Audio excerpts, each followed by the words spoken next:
All righty. So we want to respect everybody's time, and then we see still people coming in from the waiting room, but we'll go ahead and get started. Again, I'd like to welcome everyone to the second part of the parent and family workshops that we hold throughout the academic year. This is something we started last year based on some responses that we were hearing from parents and family members about that this really is a collaboration together and working together to support your students throughout the academic year. My name is Ryan Paget. I'm the Assistant Vice President for Enrollment and Student Success here on NKU's campus. I oversee a number of programs and services that you may be familiar with that are on campus and virtually this semester to help support your student not only transition into the university, but transition through to graduation. And with me, I also have Frank. So Frank, if you'd like to introduce yourself. Sure. My name is Frank Robinson. I am the Director of Norris Advising here at NKU. I'm the director of one of several academic advising centers. Mine specifically focuses on working with students who are undecided or exploring different majors or are working to declare in their major. But we have many different advisors and advising offices that I'm here to represent today. I've also been an advisor at NKU since about 2007, and I have experience being an advisor in the College of Business. And my role reports to the Vice Provost for Academic Affairs. And so oftentimes if there are initiatives around academic advising on campus, I'm helping to provide some leadership and some guidance around support for our advisors across campus. So it's my pleasure to be with all of you tonight. Excellent. Thank you so much, Frank. All righty, Frank, just if you could confirm for me, because I see it on my screen. Do you see the PowerPoint slide up there? I do. We're good. All righty. So one of the things, just kind of some housekeeping, as I told everybody else as they were joining, I strongly encourage you to go ahead and open the chat feature in Zoom. If you just hover near the bottom, you'll see a word bubble. If you just click on that, it'll open up the chat feature. This will allow you to ask questions throughout this evening's presentation. If you do, or if you feel comfortable and would like to unmute yourself and just jump in as part of the dialogue, please feel free to do so. If Frank or I are talking, Zoom has that little delay, so just feel free to interrupt us at any time. If you feel like you're talking over us, it's no problem. We'll make sure we get your comments and questions in. And the other thing I would also say is we want this to really be a dialogue. Now, we're going to cover some things up front, but we do have a portion in the middle of the presentation that really is going to be a conversation and a discussion, specifically with Frank, but we'll be able to have just kind of an open dialogue around just questions you have about advising, questions you may have about the rest of the semester, or just anything in general about NKU. So again, the idea for these presentations really is around the idea that this is a partnership, that working together with parents and family, we can come together to holistically support your student. And so, as I'm trying to click through here, let me see here. Oh, you gotta love technology. There we go. So this is what we're gonna cover. We're going to cover first what you need to know. And a lot of that is going to be around significant dates that are coming up, as well as how that really impacts your student as they are heading into finals and heading into their spring registration appointment with their advisors. Like I shared, we're going to have a discussion and a Q&A in the middle. Again, that's going to give you an opportunity to engage in this dialogue with us. And then we'll conclude with kind of what's are some of the next steps. What can you be doing now as you're preparing your student for these next few weeks as they head into fall and spring break. So I know I shared this with the parents and the family members who were able to join us for the first one, but I think, it sets a really good foundation and context for why these workshops are so important and why it's important that you continue to engage with NKU throughout this process and supporting your students. So real quickly, I'll just cover this. A few years ago, we had asked a number of incoming NKU students, essentially before they even stepped foot on campus, we asked them, who do you primarily expect will influence you more academically when you get to NKU? So basically, when you're here on campus, who's going to be influencing you with regards to academics? And you can see it was basically split before college and after the first semester between faculty and their parents and family members. And we asked this exact same question, not so much who would you expect, but who did you primarily influence you after your first semester? And you can see that shift. So if they had an academic question, they were not so much necessarily going to their faculty or their instructor. We were finding they were going to parents and family members to help them kind of navigate college. And then when we asked them, again, before college, if you have an academic related issue or concern, who do you primarily expect to seek counsel from? Overwhelmingly, our students said it was going to be their faculty instructors if they had a specific question about academics. And then I don't think you're going to be much surprised why I'm showing you this, because when we asked that exact same question, not who did you expect, but who did you actually seek help from, it was their parents and family members. And this can be a little bit overwhelming for parents and family members saying, I don't know how to answer questions about organic chemistry. So how do I help my student with that? And so again, a lot of what we try to do is provide you with the resources you need to help support your student when they do have those questions, because we know that even though we joke that when they become 18 and they move into college or move on to college, you're ready to turn their bedroom into either the sports room or the sewing room. But we know that even throughout their time when they walk across the stage to shake the hands with the president at graduation, they are very much still engaged with you throughout this process. So with that, we want to start off with what you need to know now. Alrighty, so just so you know, some dates that have passed, but are still relevant, and some dates that are coming up that are really imperative for you to know as you're having conversations with your student. So back in September on the 28th, winter 2020 and spring 2021 schedule of classes were available and made available in my NKU. So students were able to go in and start seeing which classes are available to them to start thinking about registration if they're thinking about taking winter classes or for the spring classes as they continue their journey through their first year. Similarly, your students just went through about a week or so ago, went through their midterms. And so those took place right around September 28th through the 14th. That was the faculty timeline for when they had time to go in and submit their midterm grades. And we're going to talk about midterm grades here on the next slide. So essentially what's important for you to know, if you are a parent or family member of a sophomore or a junior or senior or a little bit higher, you may be aware that your students now are able to go into my NKU and see their midterm grades. If you're a first year parent or this is your first child going through college, it's important that you know that we provide midterm grades for all first year students. And the reason we do that is we want them to know how they're performing halfway through the semester.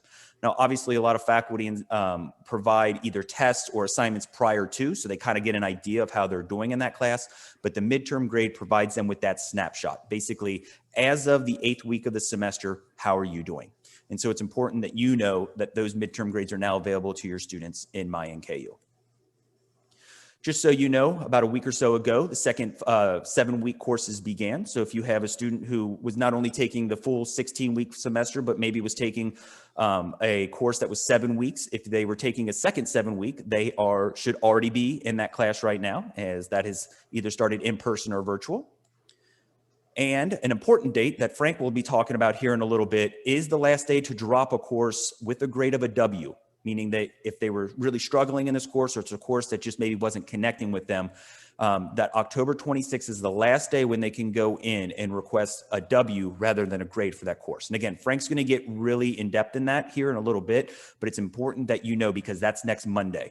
So if you've got a student who's really struggling in a class right now or is just considering, should I keep going and see if I can overcome this? Or if right now too much is going on, I need to drop a class or two with a W, we want to make sure we get it within that deadline. And then priority registration for winter 2020 and spring 2021 begins on October 29th. This is when students will be able to get into their MyNKU and start putting courses in the registration cart and actually registering for class. Well, I should say they can put courses in the registration cart, but they will be able to actually go in and basically accept those and say, these are the courses I want to take. So that's an important deadline because as Frank will be sharing with you, students need to meet with their advisor because that is part of the registration process. And so it's important that you know that that date is coming very, very fast. And as you can imagine, when class is open, very popular classes or perhaps classes they need tend to fill up very early. Or as I like to share, I was a morning person in college. So all my courses, I tried to get in the morning. So if your student is not a morning person and they wait and prolong their registration, if they go in then maybe in December and start registering for classes, it may be only morning classes. And so if your student is not a morning person, you can see how detrimental that may be when they're heading into their spring semester and how they may struggle with some of those things. So these are conversations they'll have with their advisor as well, as Frank will be sharing. And then just important to know that on December 5th is when final exams do take place. It's important to know that because we strongly encourage our students not to cram the night before those exams. We want them studying ahead of time. If they've got questions, to meet with their faculty ahead of time, or if they want to go to tutoring ahead of time. So it's important to know that date so that kind of heading out of Thanksgiving break, you can start sharing with your student, just kind of checking in. Hey, how are you doing? Are you ready for final exams? Maybe you need to see tutoring. Maybe it's good to get a peer group to study together or speak with a faculty member. So we've got the support there. We need to make sure we get them to that support so they get the support. Alrighty, so what are midterm grades? Your students just got these about a week or so ago. And so we really wanted to make sure you're really clear on what these midterm grades are, especially so that when you're having these conversations, you're kind of armed with this so that you can have some meaningful conversations with your student.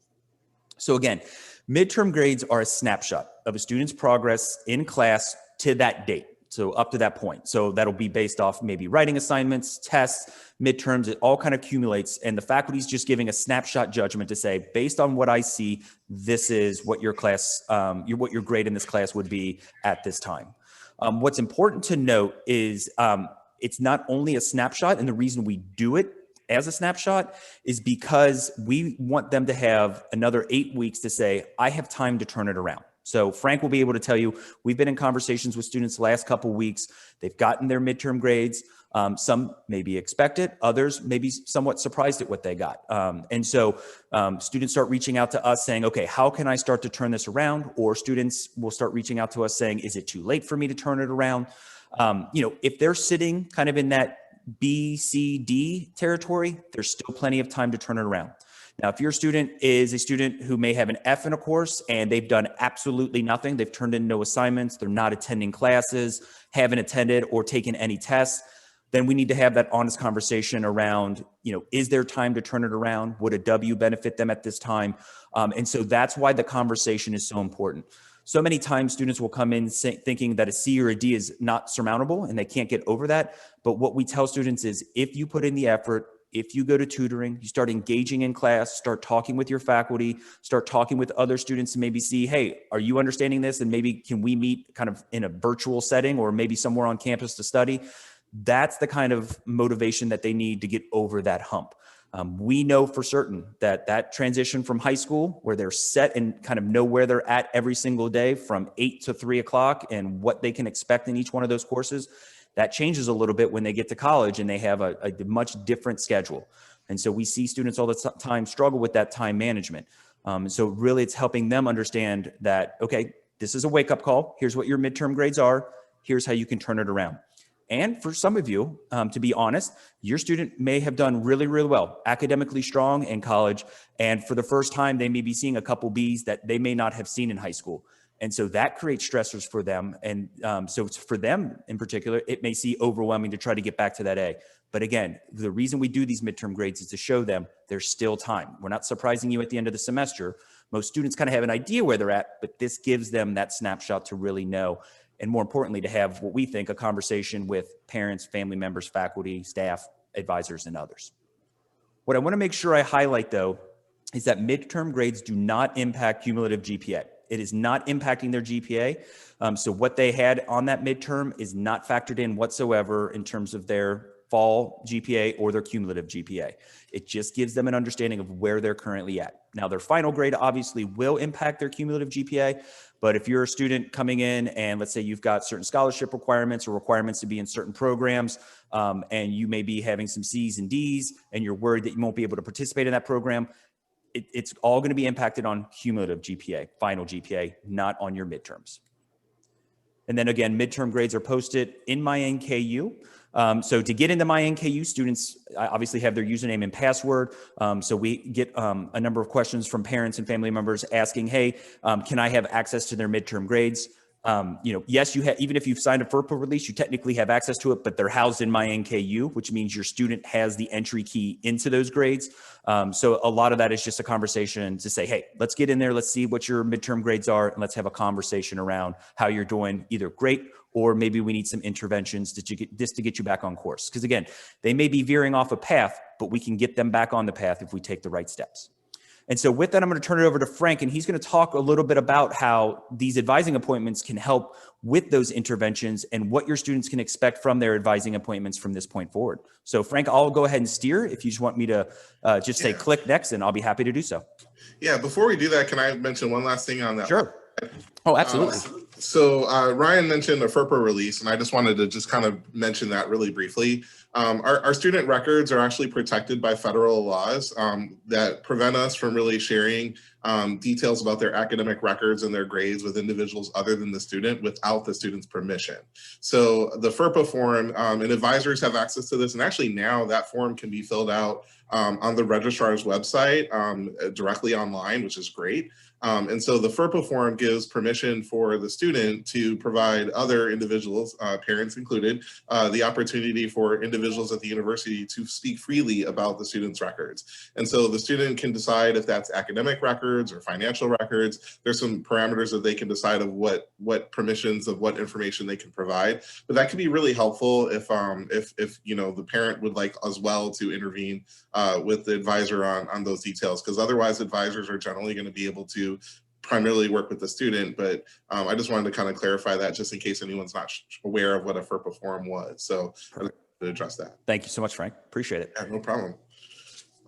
So there's some things that right now it's good for the students to be thinking about, and I think this is good for parents to know too, so you can ask the right questions and be aware of some things that the students should be thinking about. But before I say that, I want to just applaud you as parents and your students. And keep up, we want to just say, keep up the good work to the students. One of the things, and that's kind of the first point on the slide, one of the things just to kind of tell you is that this has been an unusually different semester in the wake of COVID and the things that are going on with a lot of our classes pivoting to a more online format.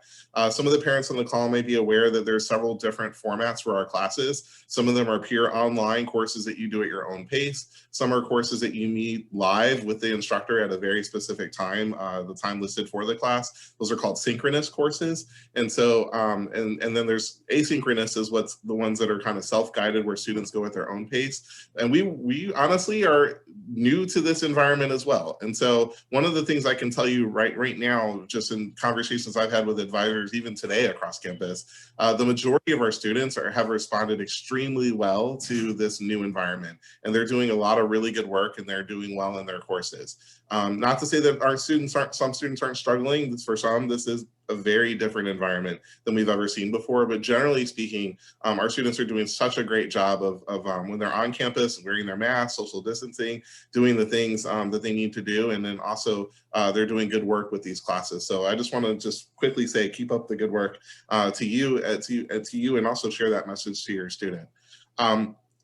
The second thing I wanted to just share is it's really important for students to look at their syllabi for their classes, which will basically give them the details of what to expect with their courses, and also just making sure that they're aware of the course assignments and the different due dates that they have. Maybe projects are coming up this time of year as we get closer to final exams. And this can be a really kind of key stressful time for our students where they're feeling the response to those midterm grades and they're trying to adjust accordingly. So sometimes the students being aware of, okay, when do I have assignments due for each of my classes, making sure they're staying on top of those, making sure they know where those opportunities for extra credit or to catch up in the classes are. Those things are really important. So, so just kind of being aware of their course assignments and their opportunities. Ryan mentioned the drop course deadline date, which is Monday next week for the grade of W. And I want to just kind of talk a little bit about that. There's a few things to just kind of be aware of. So the last day to withdraw a class basically essentially is a kind of a hard stop for students, that after Monday, after that last day to withdraw, a student would basically need to remain in their course until the end of the semester. And so they wouldn't be able to just drop on their own normally. And so it's a really key date for students to think about where they're at based on their midterm grades in their course of whether or not to make the decision to consider getting out of the course. Typically, if a student's really, let's say they get F or multiple Fs in their classes and they're really struggling, sometimes a W is much better than taking a poor grade, because a W does not count in your GPA. And it does get you out of the course where you would not have to continue to go. So it's like the class didn't happen, but there are some side effects of withdrawing a class with a grade of W. One thing that I would recommend highly is before a student considers withdrawing from a course, it's really good for them to talk to their academic advisor about whether that is a smart decision. There are a few things. One aspect is the course that they're taking a necessary course to continue on into the next semester or to get into another particular course, or is it relevant to their timeline to finish or graduate? So it's really important before a student withdraws that they think about whether what's the impact of this class in terms of my timeline to finish. So that's a great thing to ask their advisor about. Excuse me. The second thing I would mention is that to the consequences or impacts of withdrawing. Basically, at this point in the semester, withdraw or getting out of the class is separate from the tuition issue.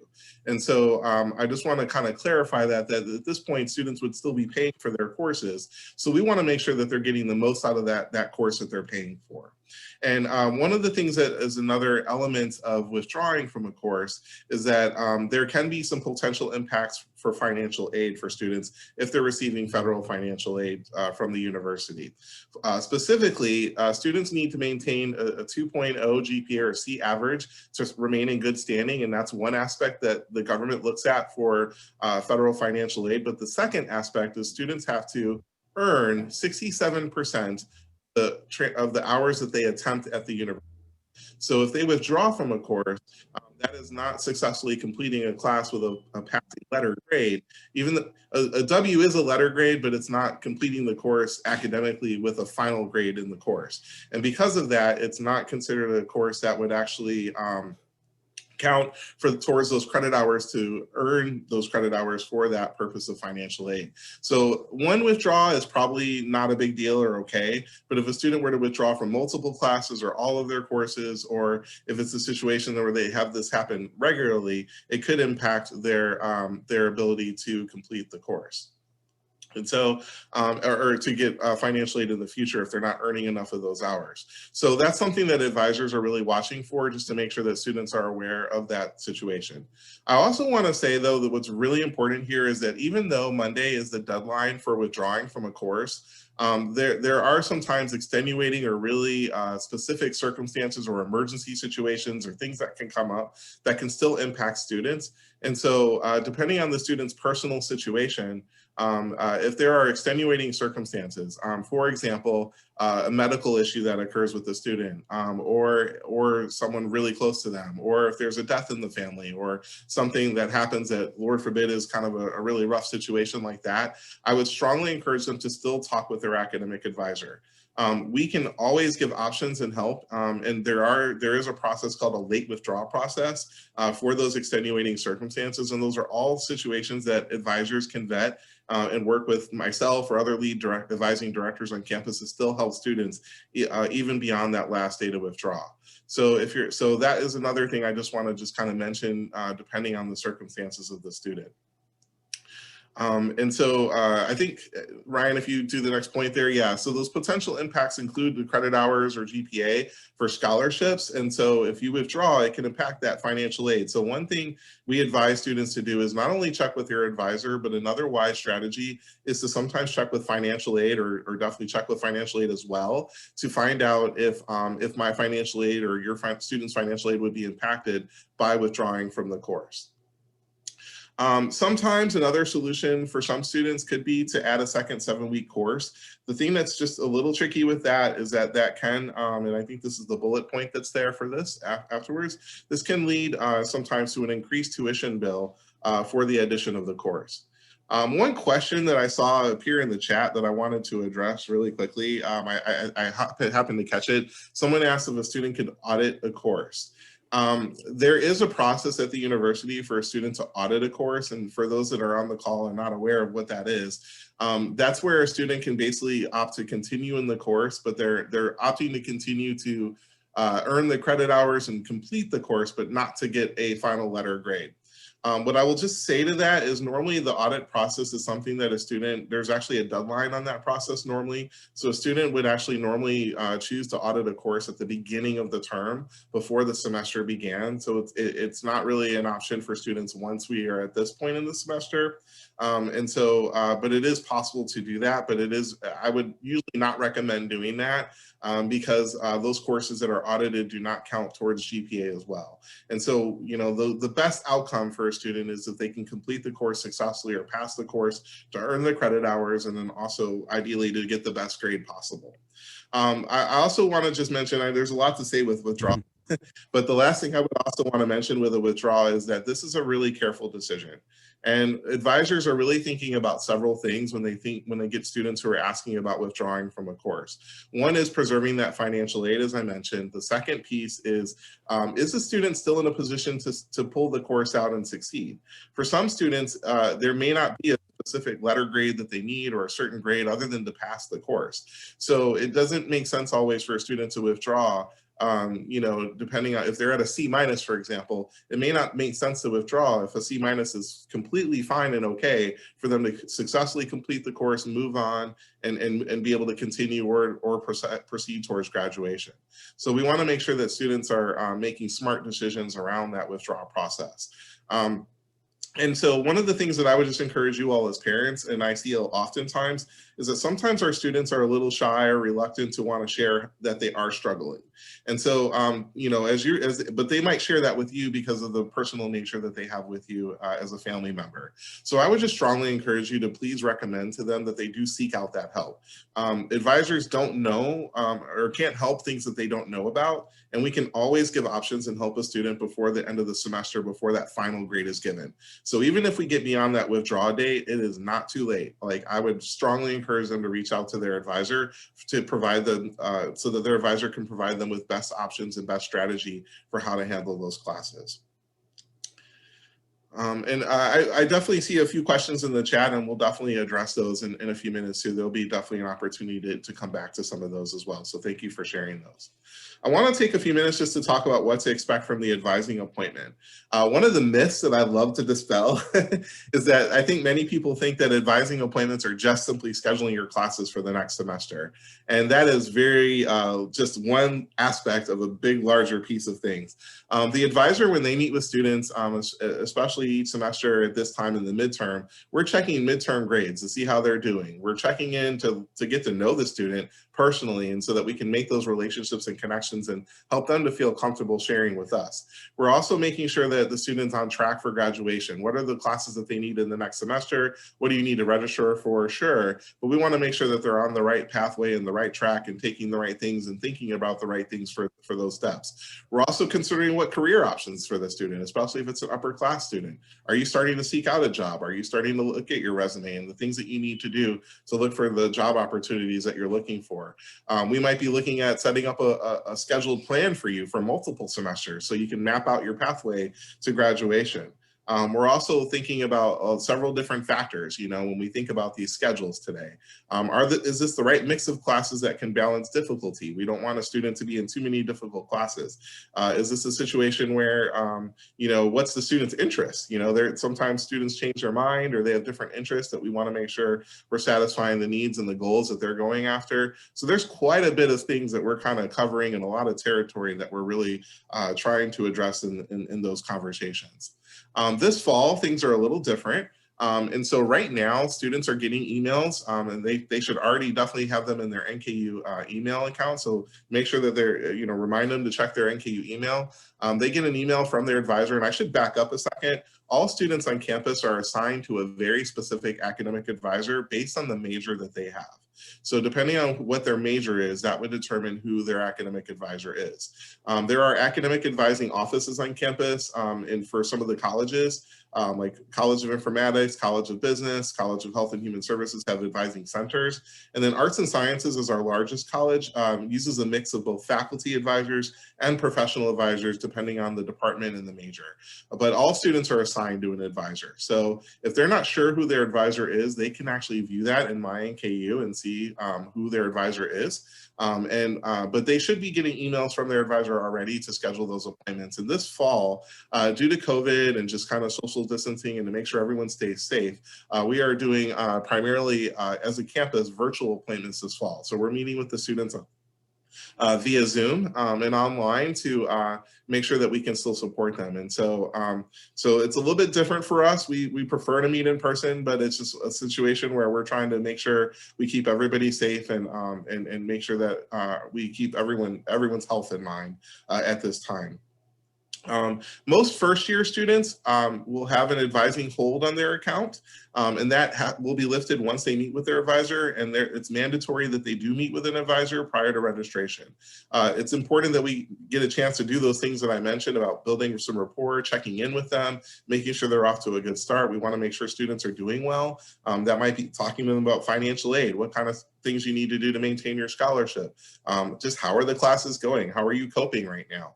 Those are really some probing type of questions that we're really asking just to make sure that we can support the students and make sure that they feel like they have that option for success with some support network in mind. And then basically those advising holds, it's not just limited to freshmen.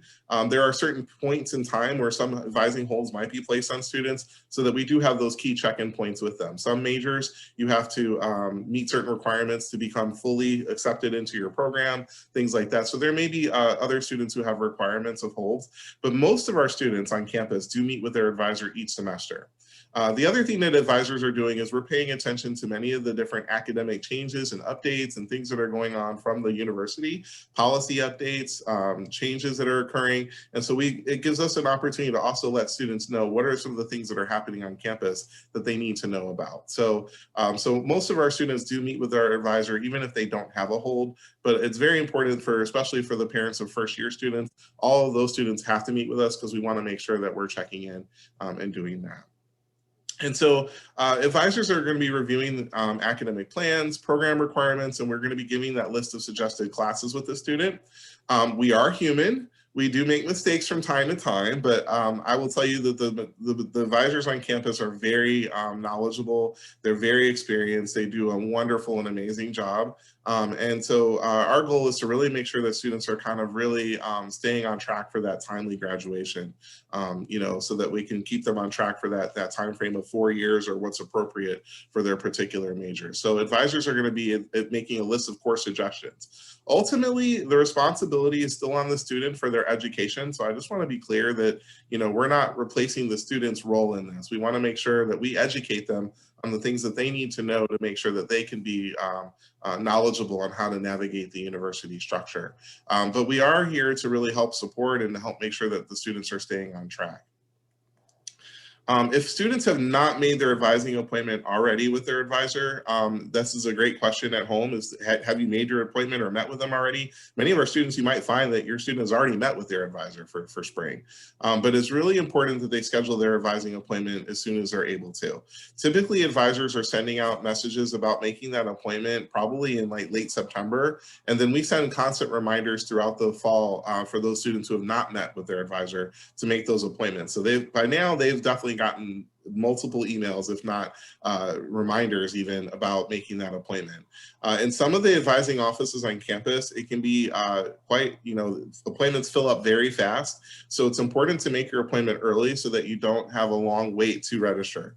Ideally, a student would meet with their advisor prior to their time and day to register for classes. As you saw, registration is going to begin on October the 29th, so it's coming really soon. So most of our students have already made their advising appointment, but if your student has not made their appointment yet, they should do that immediately so that they're not delaying things. It is not a panic mode. If a student does not see their advisor by their day of time of registration, it is okay. They can still register at any point, but all students are going to be assigned a specific day and time to register for their classes based on the amount of credit hours that they have.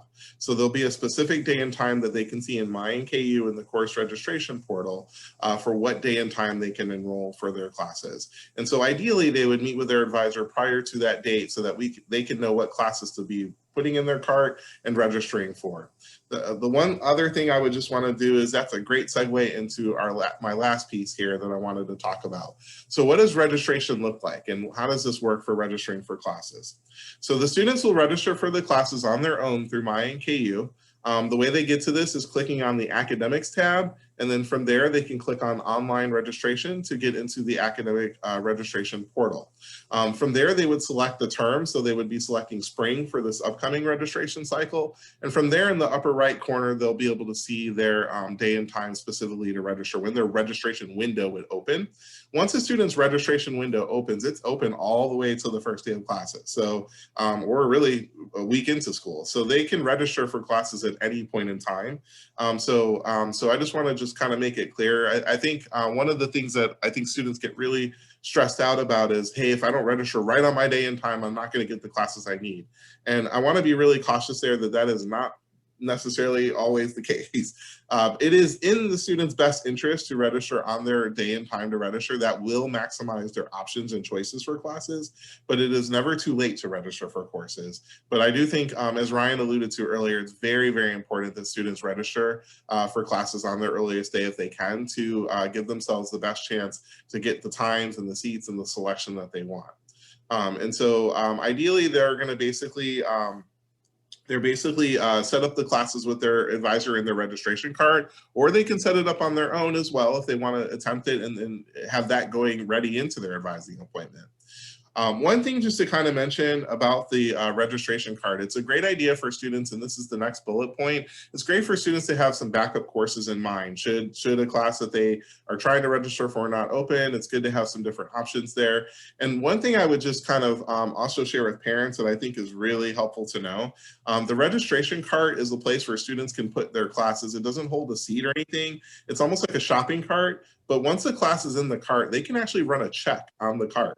And they can do the check prior to registration day. That will warn the student of any issues that would block registration or let them know that could be an issue prior to registration day. They can troubleshoot those issues with their academic advisor. And so then that way, on their day and time to register, if they've troubleshooted that before, even via email, they can get if there's a permit needed or something that's weird that the system's not recognizing for that student that the advisor can help with, they can fix all those issues before their registration day. So in theory, if a student has met with their advisor, they've set up the cart, there's no reason why they couldn't get the classes that they need on their day if they've done those steps up front. So I just wanted to kind of share that with the parents, especially because I think students sometimes don't know they can do that, or they don't think about doing that. But it could be a great way to make sure that registration goes smoothly. And then the last thing I would just say is that changes can always be made to their schedule. If your student is coming, registering, or they're frustrated that they can't get the classes that they need, way too early to freak out about anything there. They can still schedule courses all the way to the start of the semester, and students are going to be dropping in and out of classes. So it basically is a situation where they have the ability to still add into a course at any point. And classes are going to open up with seats here and there all the way until the start of the semester as people's situations change. And so there's hardly ever a time where a student can't get into a class, even if it's full on their registration day. There's usually never a chance that they can't get in it if they work with their advisor and they're looking out for those seats. And we can give them guidance on what are some really good options for looking for those open seats. So there's a lot of ways that students can easily get the schedule that they want. Perfect. Frank, thank you so much. That was a very detailed and great overview of the not only advising, but the registration process itself. So I'm actually going to go ahead and stop sharing, because this is the portion where it's our discussion and Q&A. We want to open it up to everybody here. I will go through some chat questions here and kind of pose them to Frank. And even during this conversation, if you want to go ahead and unmute, feel free to, and just jump in and feel free, like if you want to come in and just start part of the conversation or add a question to it. One of the things we will promise is that afterwards we are recording this, so we will actually share this out to everybody who registered for this session. And in addition, we will go through, and if we didn't answer any of the questions in chat, we will follow that up as well with your email with those responses. So if you have any question and you don't feel like we're going to get through everything in chat today, feel free to throw it out there, because we'll still respond and we'll get that out there. Usually takes about 2 to 3 days before we can accumulate all those answers. So with that, I'm going to go ahead and just kind of start kind of from the top and start to go down. I see Britt has actually responded to some of these, and my apologies, I wasn't following through because I had the share screen on. So you talked a little bit about the audit there. So Kimberly does ask, is NKU increasing face-to-face instruction next semester? Do the students know what format the classes are going to be in? That's a great question. So right now, academic advisors, one of the other things that we kind of serve a role in at the university is collecting, I guess we'll say, anecdotal information from students as they're sharing with us their experience. So what will happen is academic advisors for each college and each department, as they talk with students and find out what students' needs are, we can relay those needs back to academic faculty members. So including department chairs. Department chairs are the ones who are really helping to determine the schedule for each semester by working with their faculty in their particular college. Advisors, don't have the I would say we're influencers, but we can't necessarily make that happen, but we can influence faculty members to think about some things that they want to do. We're aware already there's some feedback about, how do we increase maybe some more of those synchronous classes where you show up at a certain time, or even considering face-to-face. I will say one of the things that NKU as an institution has to think about with face-to-face right now during COVID is space. So one of the areas of space that's involved is the social distancing aspect. If you think about a class and a class of 30 people or 50 people, or depending on the size of the course, we need a space currently big enough, or a room large enough to safely have all those students in where we can still maintain social distancing. I'll tell you, the university pivoted in amazing ways, even for this fall, to move rooms, classes into rooms. We've never used as classrooms before to accommodate that. And so I'm sure that the university will continue to do that even for the spring semester. And there's a lot of things we've learned from the fall that will certainly play into whether or not there'll be increase in face-to-face and things like that in the spring. Some of it's a spacing issue that department chairs are having to consider. Some of it is also just the size of the classes, is the whether that's even possible. And then there's some other factors that they're looking at for that. So to be really honest, it's hard to tell you exactly today whether it'll increase or how it increase. That's definitely done at a department to department level, but I will tell you that I know that the faculty and the advisors and department chairs and the students, as they share that feedback, we certainly will take that into account, and department chairs will take that accordingly as they're building schedules and making updates and things for the spring. And to be really honest with you, changes like that are always made continuously throughout the semester, all the way up until possibly the first day of class.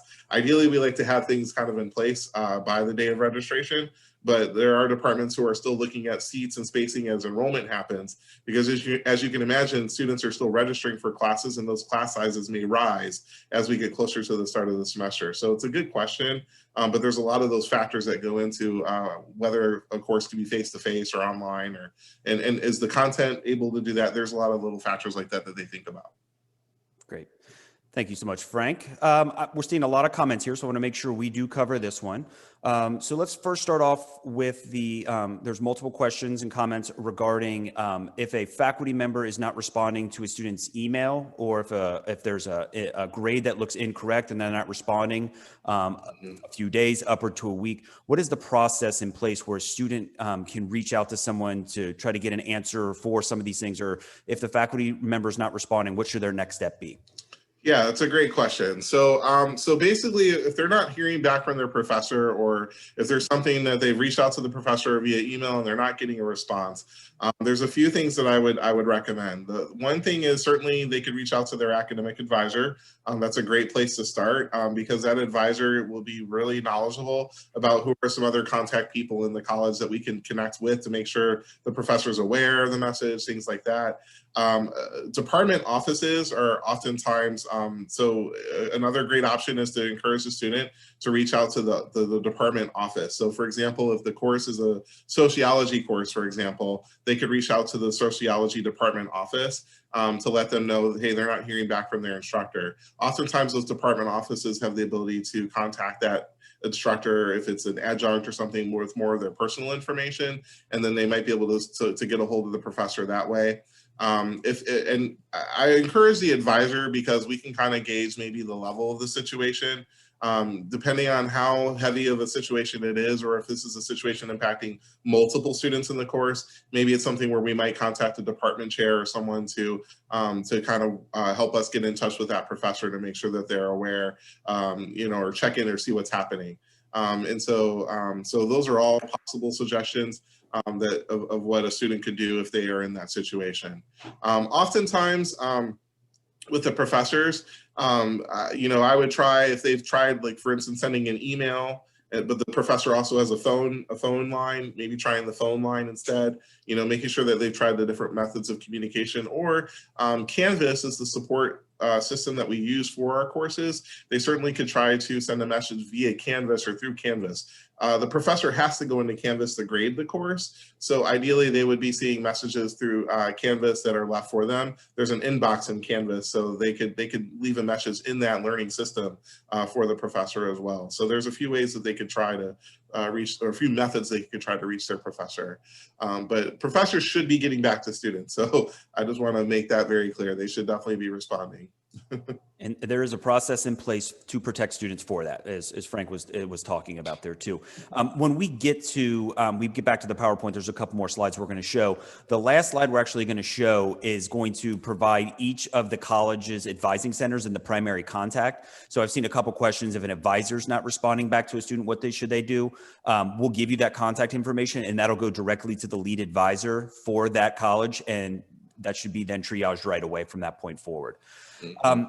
There's been a couple questions, I should say a few questions around cancellation of classes or classes that were online and not much interaction, or the faculty members going in and canceling classes, or the classes are being canceled for other reasons. Unfortunately, Frank and I are not kind of in that position to really have those conversations around like the impact and what that basically a decision around that, I guess I should say. But what we can guarantee is we will go ahead and gather these comments and share those with those that would be reviewing these types of things, to make sure that your voice is at that table for those conversations. So while I don't know how in depth we can get into a conversation here, what we can promise you is that it will be shared. So I want to make sure we're transparent with that.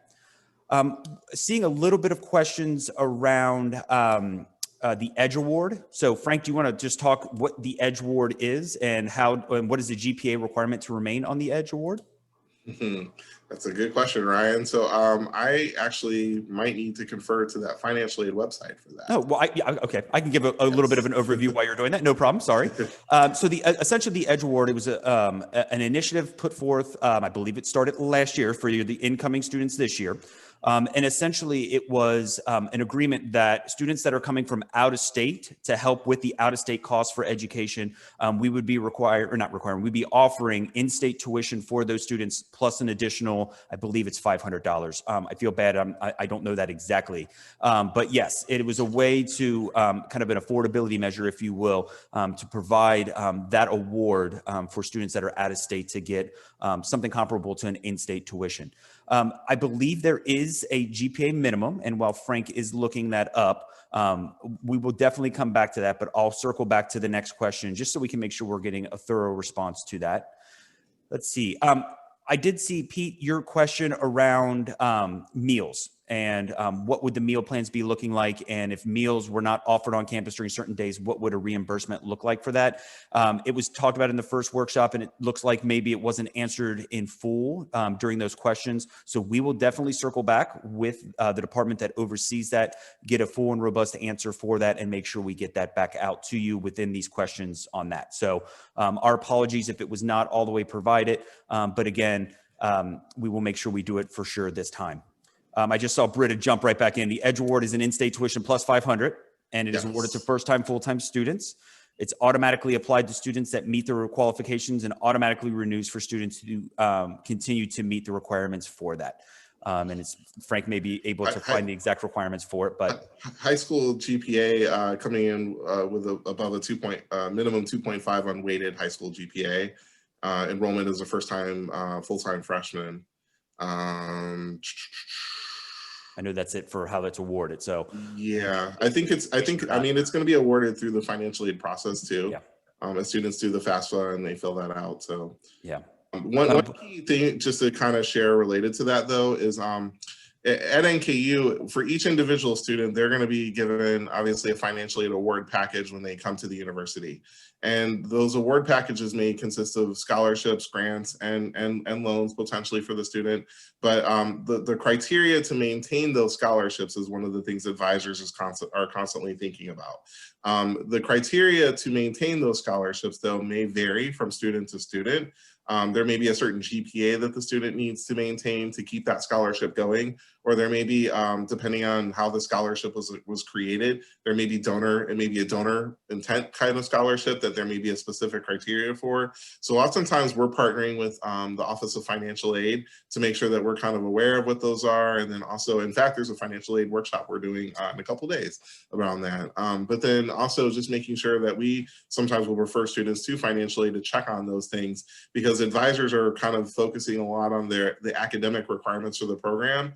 which may be slightly different than the GPA you need to keep your scholarship. So we want to make sure those two things are kind of in alignment so that we can make sure students know exactly what's the GPA I need to do to maintain that scholarship. So I would encourage a student to definitely check with financial aid if they're unsure of that. And some of that information may be available for that student to view in my NKU as well. So just something I just wanted to kind of clarify there. Perfect. Thank you, Frank. And I want to make sure we're cognizant of time here. We have about 10 minutes left. What we will do, I know there's a couple questions and conversations going on, so we encourage you to continue to do that in chat. We're going to go ahead and cover the next couple things, and then we'll come back and answer any questions if there's time. And then the other thing, again, as a friendly reminder, please continue asking your questions in the chat. Again, we will follow up with those after this presentation. Again, it takes a couple days for us to get all the answers in there and sent back out, but along with this recording, you'll have access to all that. So please feel free to continue contributing in chat.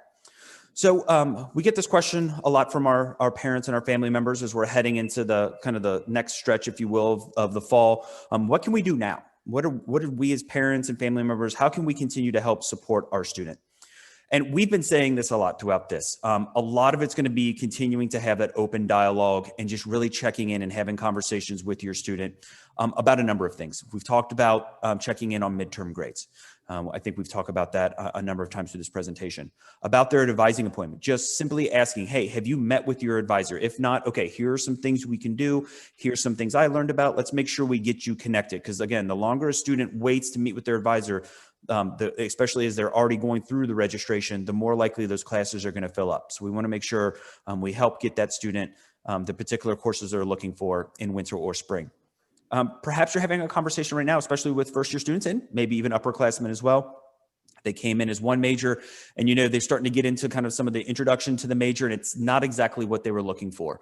And so maybe now's the time to have a conversation, not only with you, but their advisor and maybe their faculty member about changing the major. I know oftentimes we think of changing a major as something negative. I can tell you it is not something negative. More than half of our students who graduate will change a major at some point during their academic career. So changing a major is not rare. It's actually quite frequent.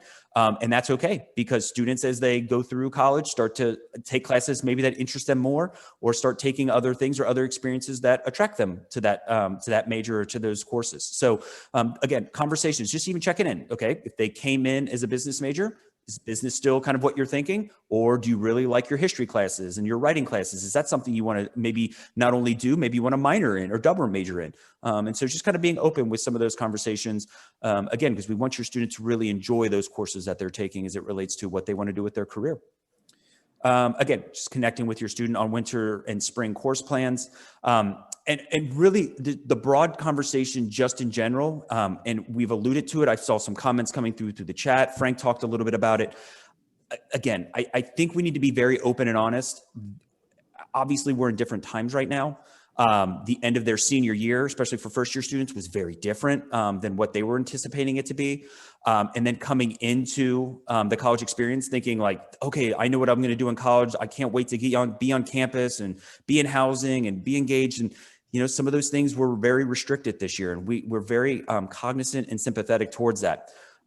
We know some students are doing just fine. That, maybe the online environment is something they're thriving in. But for others, especially those that really, maybe the only high school student who was coming from that high school to come into NKU, or maybe they're very extroverted and just that interpersonal relationships are something they're really seeking. And it's kind of difficult if they're maybe stuck in home all day on Zoom or in their classes. What are ways in which we can help support those students? And what we have been finding is it's just really a lot of it's just having that conversation to see how we can support students. We're hearing from parents, we're hearing from students themselves that, just somebody asking how they're doing kind of open just the floodgate to say, here's how I'm feeling. Here's some of the things I wish were going on. Here's ways I wish I can get connected. And so having them have that conversation, not only with you, but with their advisor, with their faculty members, we can start to really make those connections. I mean, Frank alluded to it earlier. The way I always tell my students is I can't answer your question if I don't know what the question is. So please share this with us because we can help make you connections. If you're looking to do some type of online maybe a student organization. You're looking to do, there's movie nights where students sit around in a Zoom meeting and watch a movie together and share kind of their thoughts and stuff going on. I know with the debates and stuff that were going on, there was the opportunity for students to watch the debates together and interact with faculty members around some of the things they were hearing and share some opinions. So there's ways we can make connections. Again, we know some of that's virtual because of the environment we're in, but the conversation and the transparency and the openness is really what we're looking for, and really trying to encourage students, because again, we want to be able to help, but we don't know how we can help if we don't know. The other thing, please go ahead, Frank. Yeah, no, I would just say, a couple things I would just also encourage. I know a lot of the students are having classes, that are online, but campus is still open. It's still accessible, and students can still come to campus. And sometimes coming to campus, being in the environment, maybe instead of this next week coming up, instead of doing all the classes at home, maybe they go to campus. There's there's online access points on campus. But they can also meet people and just talk to students or they're there. The other thing is, I would also strongly encourage them to definitely let their advisor know about the fact that they're not feeling socially connected. Advisors are also, especially in the colleges, they're very familiar with a lot of the different student organizations that are in the college, and they can get them connected to the different student organizations and the different student leaders on campus that work with those organizations. And that could be sometimes a great way to get them some, not only networking in their field of study, but also to help build those connection points. And a lot of times those students might be a smaller group, or something where maybe they can meet on campus, that sort of thing. So I think again, advisors, if they know about the issue, they can probably help students point them in the right direction. And a lot of times what I notice is that students will sometimes share things at home that they're, to the parents or the family members that they're struggling with, but they have not told their advisor, they have not told anyone on campus. And we don't know. And so a lot of times, if we know, we can help get them connected to those social connection points. So I would strongly, strongly encourage you all to recommend to the student that they please let their advisor know that that's the experience they're having, because we want to make sure that they're feeling connected and feeling able to connect to clubs and things like that. Absolutely. And I know we've talked a little bit about this bullet point, so I won't spend too much time on it, but a lot of students do feel like they're kind of in this downward spiral if a lot of things are going on, because again, we're cognizant that stuff's going on external and internal to their classes. We know stuff's going on all around. And so sometimes it just feels like, almost like enough's enough, or they've hit the wall and they don't know how to overcome that wall. And so really kind of working with the students, again, having them talk with an advisor, maybe going in and seeing a counselor in health counseling, maybe talking to another peer or a faculty member, or going to University Connect and Persist. Again, we have the resources where students can feel like it's something hard for them to overcome, or like I said, they've hit that wall.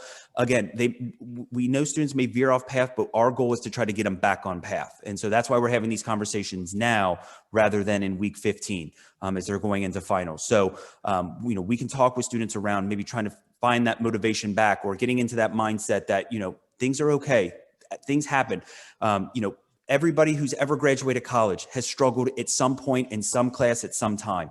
And we've noticed that from a motivational standpoint, once you get over that first hurdle and learn how to overcome that, it helps prepare students a little bit more. And again, we're very aware that students are having a lot of obstacles right now. So we want to make sure we're able to help students kind of overcome some of that. And a lot of that comes to, again, don't wait, seek help and support now.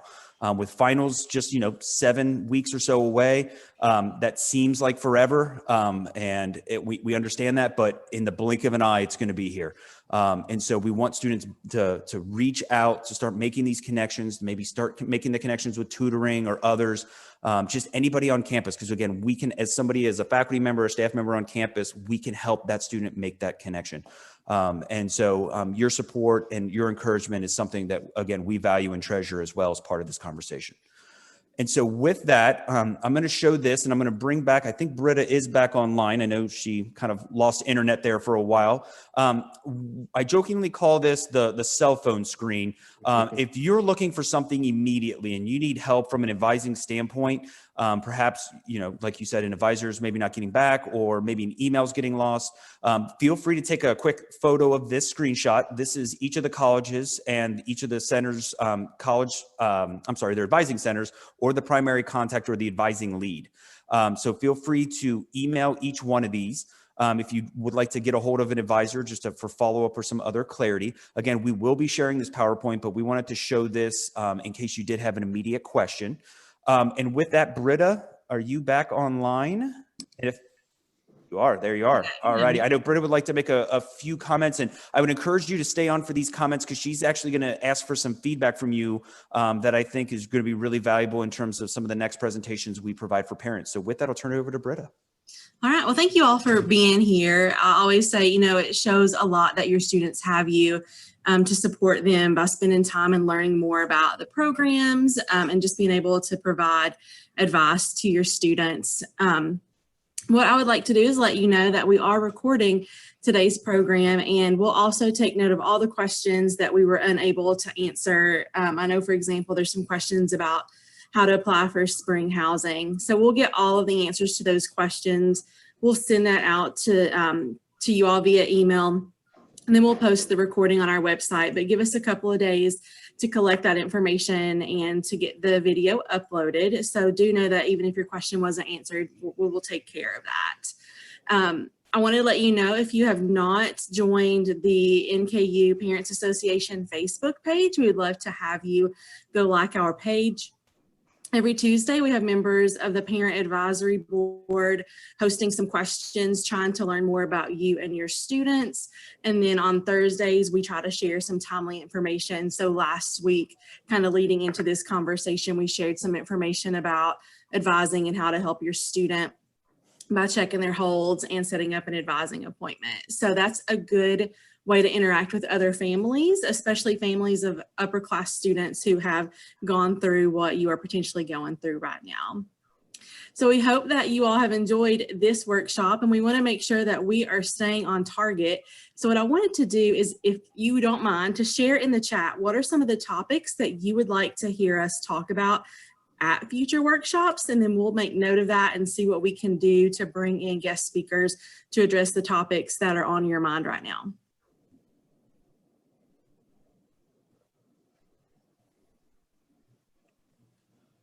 And similar to what we ask of our students with honest and transparency, we want you to put whatever topic is in there. Again, we can't help support you unless we know exactly where we can help support you. So feel free to put in any ideas in there for chat. And I think, from some of the chat we've already seen, I think Britt and I will have some conversations around some topics we can also consider as well.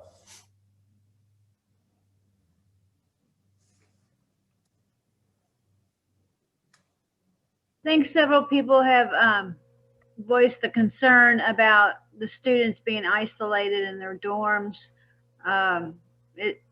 My daughter lives in Commonwealth. There's 2 beds in there. Normally it would be a 2-person dorm. Is there any reason why? I mean, I know obviously COVID, but that's the only college I know of that is making them be solo. I mean, all the other people I know that send their kids off, they have 2 people in the room. I mean, is that going to continue? I don't want to speak for housing, and I will be honest, I'm not on the COVID task force. So I can't speak specifically to that question, but we will make sure we respond with some more housing information in those responses. What I will say is that throughout this process, the president and his COVID team, that was basically a membership across the university, were in constant contact with our Northern Kentucky Center for Disease and some other, St. Elizabeth. We had a number of doctors on there, so we were getting advisement around recommendations on how we should kind of roll things out throughout the fall. And so, we were really kind of listening to the content experts within our region. So a lot of those decisions weren't made in isolation. So it's not something we were, just making as a decision just as NKU. We were really looking at the content experts within the region and their advisement on that. So we took that advisement to heart when making those decisions. So I'm going to assume that a lot of those conversations around what housing would look like was based off those conversations that team was having. But again, we will definitely follow up with housing to provide a little bit more context to some of that, and what specifically spring may look like, or maybe even the remainder of the semester, and then spring look like from this point forward. So unfortunately, we don't have anybody with housing experience on this call, but again, we will definitely follow up with that. So I think that was Cindy that asked that. So thank you so much, Cindy, for jumping in and asking. Our COVID team here has done an amazing job. I mean, they literally have been meeting daily to discuss kind of the status of things and look at a lot of different issues from across campus. So there's a lot of things that planning that goes into that. Absolutely. And so with that, we want to be cognizant of time. We will leave this open for a few more minutes as people are continuing to write in chat. But we'll go ahead and wrap it up on our end, and we'll stay on in case anybody would like to maybe just unmute and ask additional questions. We're happy to do so. But really, this is the end of this presentation in this workshop. I want to second what Britta said. We want to thank you so much. We know your time is very precious. You're taking time away from your significant others and your family to join us on this call. But again, we really do appreciate the partnership that we have with you in trying to help support your student, not only through this semester, but throughout their time at NKU. Our goal is that these will continue throughout as we continue to look at a number of different topics to keep you informed as well as your student. I would like to also thank not only Britta for kind of the behind the scenes work that she's been doing to make sure everything was running smoothly today, but to Frank as well, who joined us and provided his expertise and all his knowledge that he has, not only around advisement, but NKU. He's one of the strongest supporters of student success that I know. I value our partnership and working together. And really, we really do have a support network all across campus to help support your students. So if you have any other questions, please, again, put it in chat. We'll remain here. But formally, we'll go ahead and say thank you. Thank you so much for joining us. Enjoy the rest of your evening. And like I said, we'll stay on for a few more minutes while chat's going, if anybody else has any other questions. But thank you so much. Yeah, thank you so much. And these comments only help us to get better. So I really appreciate you all taking the time to share your thoughts, your opinions, your concerns, and your questions. So we really appreciate that.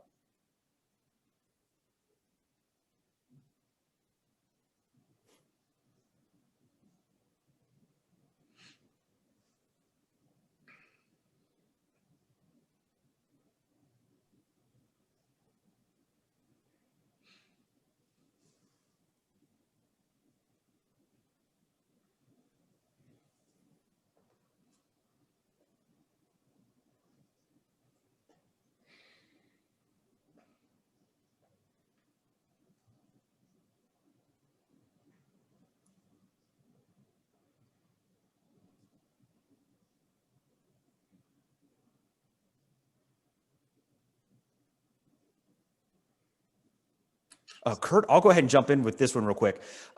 So these are not necessarily newer, but we've been more intentional in the rollout. And Britta's going to look at me and go, oh, okay. But yes, this is something we are definitely going to continue doing. Obviously, we know that the first year is kind of that pivotal year and trying to help students transition in and also inform parents.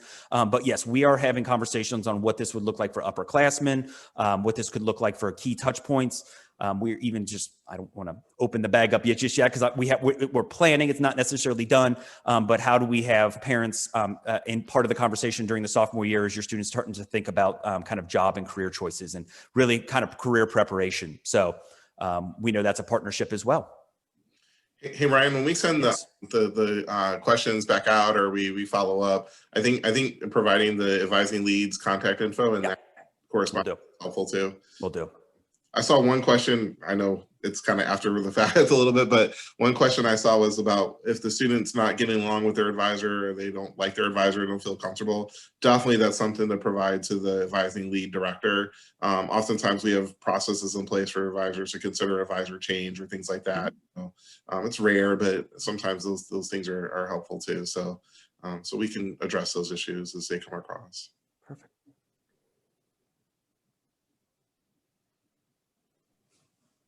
We'll give it just maybe another minute or so, Britta. Make sure we allow that time for chat.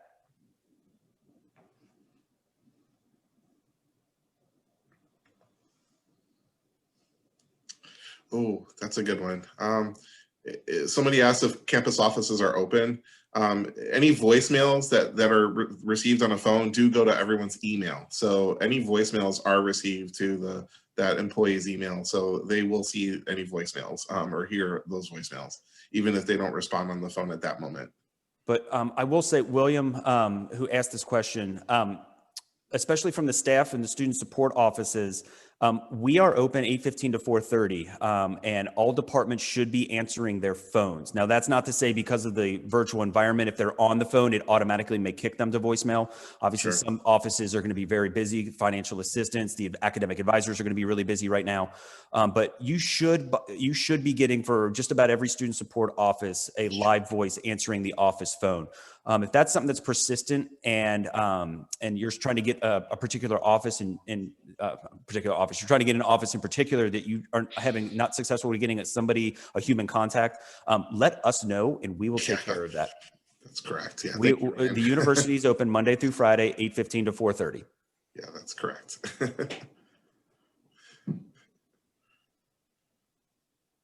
But I appreciate this is important to know. Like we said, this is exactly, we want to make sure that you all have a voice in how we can move forward to make sure we're continuing to support. Oh, Britta, that was a good point. We should have mentioned that earlier, that Parents at NKU is a website or an email we can send there too. Send that on the follow-up as well.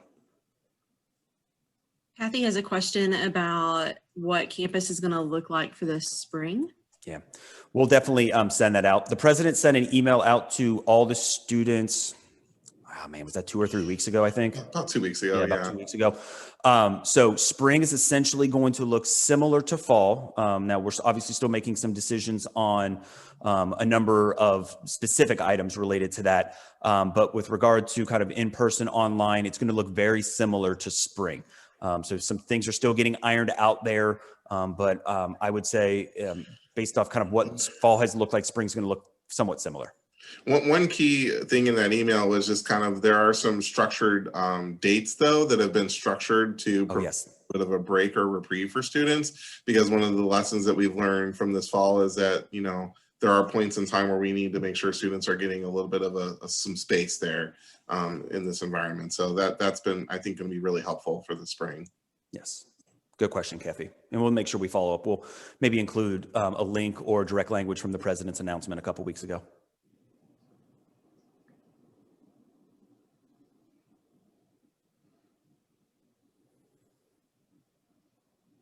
To the question I answered earlier, I have my fingers crossed there'll be more face-to-face instruction. Just promise that.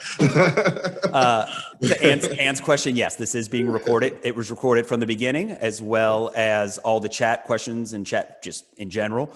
Britta will be working with some people across campus to answer all the questions in chat to make sure we get you a full list there. And then not only will we be sending the chat and the responses to that in that email, but we will also, anybody that registered, we will be sending this recording as well. All righty, Britta, did you get everything you needed from this? Are you, in terms of the responses, are you good? Yeah, I took good notes, so Okay. I think I'm good. Excellent. Frank, I want to thank you once again for your continued partnership. Thank you. And Britta, thank you so much. Yes, Britta, thank you so much for everything you do. All righty, to everybody else, thank you so much. We enjoyed the conversation and we hope to see you at the next workshop. So with that, have a good evening. Have a good evening.